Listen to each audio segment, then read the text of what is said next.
Бисмиллах, иннальхамдулиллах, вассаляту вассаляму аля хайри халькилля набийина Мухаммад ва аля алихи ва асхабихи аджмаин. Ассаляму алейкум ва рахматуллахи ва баракатуху, дорогие братья и сестры. С вами очередной проект «Черным по белому». Является общеизвестным, что магия – это демоническая наука, в основе которой лежит услужение шайтану и поклонение ему вместо Творца Всевышнего Аллаха. И для этого маги и колдуны используют ряд классических, известных на протяжении веков способов приближения к шайтану. Один из таких способов – осквернение святынь и религиозных элементов, что достигается разными действиями: помещением аятов Корана в отхожие места, такие как анальное отверстие или туалет, написанием аятов или имен Всевышнего Аллаха чернилами из нечистот, подкладыванием листов из Корана под ноги, совершением молитв и чтением Корана в состоянии большого ритуального осквернения. Другим хорошо известным способом является совмещение религиозных символов с демоническими, что в традиционной магии достигается путем написания аятов Корана рядом с сатанинскими заклинаниями, обращением к джиннам и шайтанам наряду с обращением ко Всевышнему Аллаху, написанием имен шайтанов вместе с именем Аллаха, переплетением одних и других символов в единые сатанинские мантры и колдовские пентаграммы. Но мир меняется в сторону глобализации, и вместе с этим появляются новые возможности для проведения глобальных магических ритуалов. Что если некоторые факты сами свидетельствуют о том, что древние магические традиции проникают в глобальную индустрию? Например, в индустрию компьютерных игр. В 2001 году компания DreamWorks разработала и выпустила игру Clive Barker's Undying, или «Бессмертные Клайва Баркерса», в разработке которой принимал участие содомит Клайв Баркер, известный своими сатанинскими романами и фильмами. Разработанная с его участием игра переполнена шайтанами, магией, сатанизмом и проклятиями. Но этим дело не ограничивается. На одном из уровней появляется каменное строение, на перекладине которого восседает некое демоническое существо, а на самой перекладине выгравирован аят из священного Корана. Присмотревшись повнимательнее, можно отчетливо прочитать, что это слова Всевышнего Аллаха «Инна Аллаха гафурур рахим», поистине Аллах прощающий и милосердный, после чего написано «Ля лилляхи», что означает «долой Аллаха».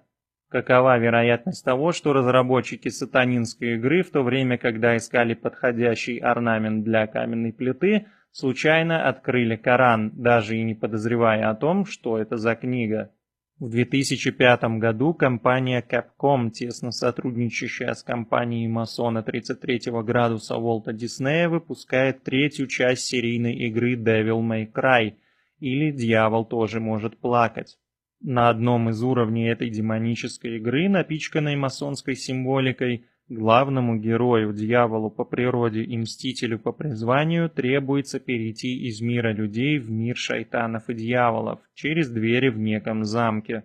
Образ этих дверей сразу бросается в глаза, ибо напоминает он кое-что очень знакомое. Разработчики банально скопировали и вставили в игру золотые двери Каабы.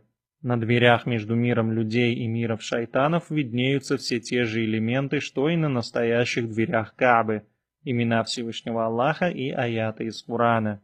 Ключевой персонаж подходит к дверям и начинает произносить сатанинские заклинания на никому непонятном языке. Двери открываются, и главный герой попадает в параллельный мир. Разумно ли считать, что разработчики этого шлака и ереси никогда не слышали об обрядах хаджа и о сакральном строении в Мекке, а просто случайно наткнулись на изображение какого-то черного квадрата со стильной дверью и поместили ее на место ключевого перехода в игровом сюжете? Другим порождением сатанистов стала еще одна серийная игра Resident Evil, или «Обитель зла», четвертая часть которой была выпущена в том же 2005 году и той же компанией Capcom, которая выпустила предыдущую Devil May Cry. И если кому-то показалось, что двери от Каабы можно списать на случайность, то эпизоды этой игры развеют все подобные сомнения.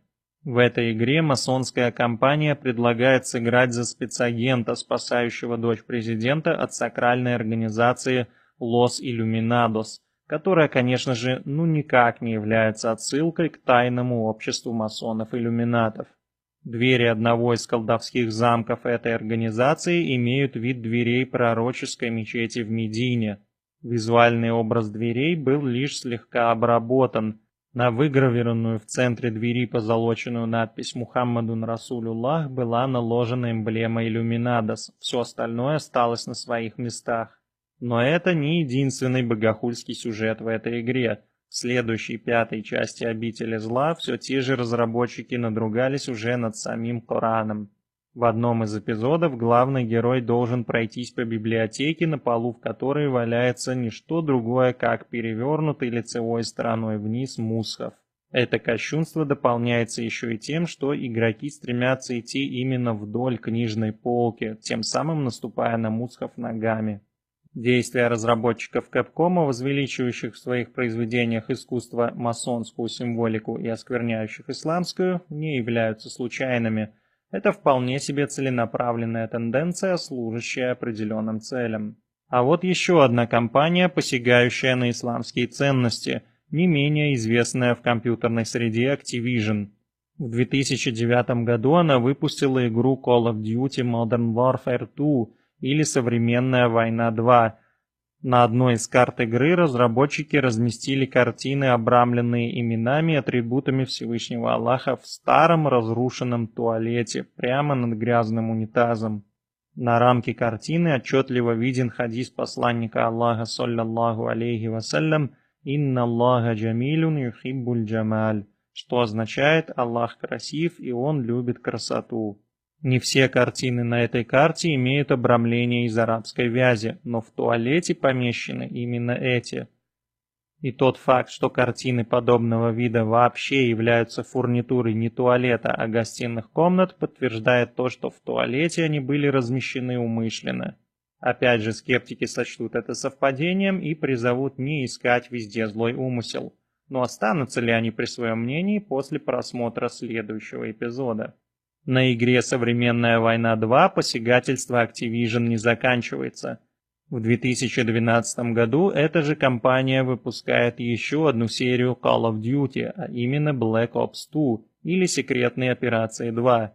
В одной из миссий главным героям требуется пробираться по канализационной системе, и на одной из стен этой большой клоаки мы находим выложенные лепестками и образующие сердечки слова «Аллаху Махабба», что означает «Бог есть любовь». Эта фраза утверждает основной атрибут Бога в христианстве, и если бы эта каллиграфия была бы замечена на стене какой-нибудь церкви, это бы не вызывало недоумения. Но в этой игре имя Всевышнего Аллаха помещено над потоком пьянящих испражнений, в которые главные герои погружаются по пояс в прямом смысле слова. Задайте себе вопрос, является ли случайностью тот факт, что Activision в двух ими изданных играх имя Всевышнего Аллаха поместило в отхожем месте, или все же в компании разработчиков есть тот, кто занимается этим умышленно. Все 5 упомянутых видеоигр являлись или до сих пор являются культовыми. Они награждались кучей медалей и имели за миллионные тиражи лицензионных дисков и куда более огромные тиражи пиратских копий. Каждый день сотни и тысячи людей в одиночку или по сети заново и заново воспроизводят эпизоды надругательства над Кораном, заповедными мечетями и именами Всевышнего Аллаха. Это не просто злая шутка исламофобов. Это явление имеет все признаки ритуала, полностью повторяющего элементы классического традиционного сихра. Не становитесь его невольными исполнителями. И до следующего раза. Берегите себя. Ассаляму алейкум ва рахматуллахи ва баракатух.